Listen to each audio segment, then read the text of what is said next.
अस्सलाम वालेकुम, आप देख रहे हैं A1 टीवी। नजर डालेंगे खेलों के मैदान की तरफ। कौमी टीम के साबिक कप्तान मोहम्मद हफीज पाकिस्तान तहरीक इंसाफ की तरफ से शुरू किए गए लॉन्ग मार्च के बाद मुल्क की मौजूदा सियासी सूरत हाल पर लाहौर में शहरियों को पेश आने वाली मुश्किलात पर नाराज हो गए। कौमी टीम के साबिक ऑलराउंडर ने ट्विटर पर बयान में शहबाज शरीफ, इमरान खान, मरियम नवाज और बिलावल भुट्टो जरदारी को टैग किया। उन्होंने लिखा कि लाहौर के किसी पेट्रोल पंप पर पेट्रोल दस्तयाब नहीं और ATM मशीनों में पैसे भी नहीं हैं।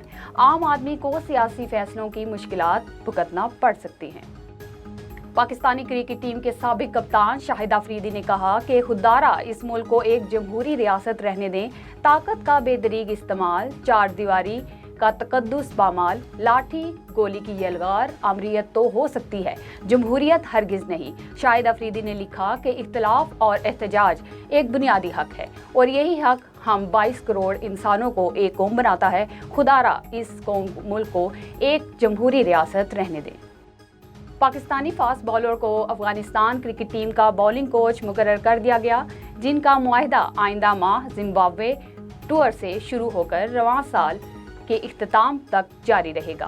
मुत्तहिदा अरब अमारात में कैंप के दौरान अफगान बॉलर्स इनकी रहनुमाई से खासे खुश थे, इसीलिए बोर्ड ने मुस्तकिल तौर पर इनकी खिदमात हासिल करने का फैसला किया।